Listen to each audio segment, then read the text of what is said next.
ये दस्तक रेडियो है।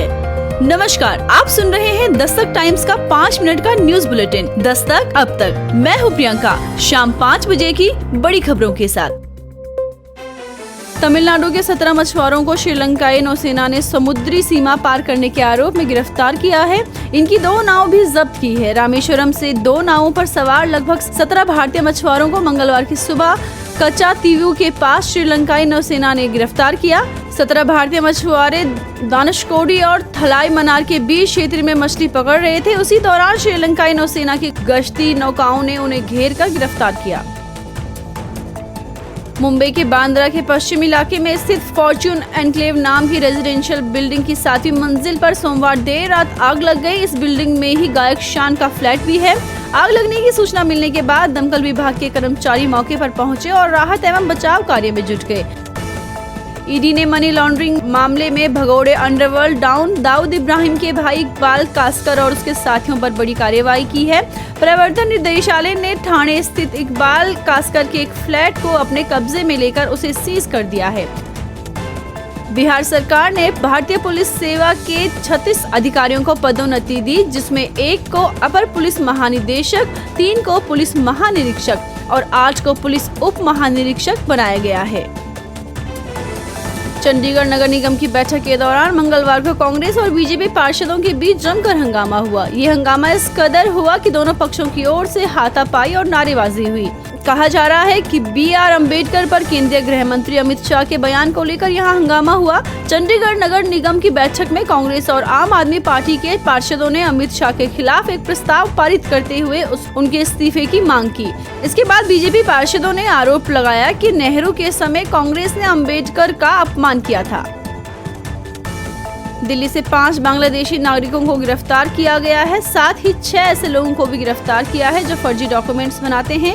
इस बात की जानकारी साउथ डिस्ट्रिक्ट के DCP अंकित चौहान ने दी। DCP के मुताबिक सभी की गिरफ्तारी संगम विहार मर्डर केस जांच के दौरान हुए खुलासे की बात की गई।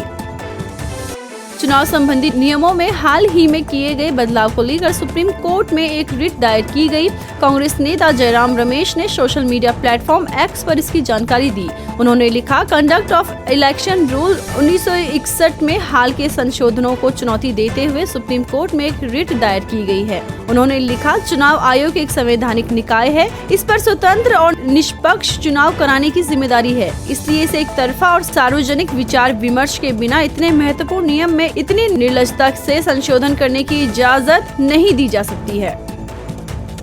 अहमदाबाद के ख्याति अस्पताल में आयुष्मान योजना के पैसे हड़पने के लिए फर्जीवाड़े के सामने आने के बाद बड़ा एक्शन लिया गया है। पैसों के लालच में ख्याति अस्पताल में 19 एंजियोग्राफी और 7 एंजियोप्लास्टी के बाद 2 मरीजों की मौत हो गई थी। अब गुजरात सरकार ने एक SOP जारी की है ताकि कोई प्राइवेट अस्पताल PMJAY योजना के तहत किसी प्रकार का फर्जीवाड़ा ना कर सके। यूपी के अमेठी में 120 वर्ष पुराने प्राचीन धार्मिक स्थल को लेकर विवाद शुरू हो गया है।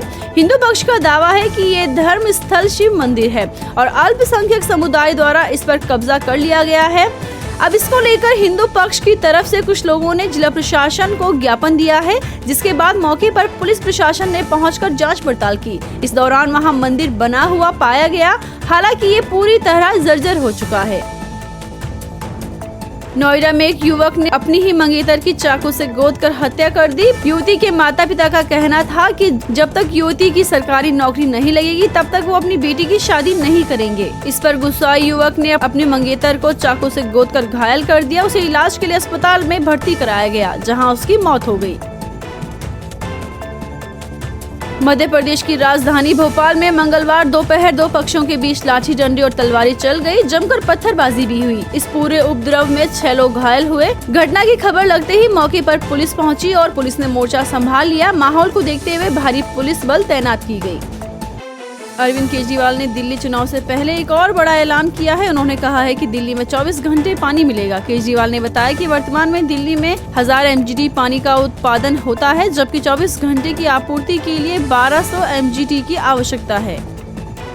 उत्तर प्रदेश में इन दिनों कड़ाके की ठंड पड़ रही है। आज सुबह से ही लखनऊ समेत कुछ जिलों में हल्की बारिश होने से और शीतलहर चलने से गलन वाली सर्दी महसूस की जा रही है। वहीं मौसम विभाग ने आज यूपी के कई जिलों में घने कोहरे और बारिश का अलर्ट जारी किया है। तो ये थी शाम 5 बजे तक की खास खबरें। और भी ऐसी खास खबरों को जानने के लिए सुनते रहें दस्तक रेडियो।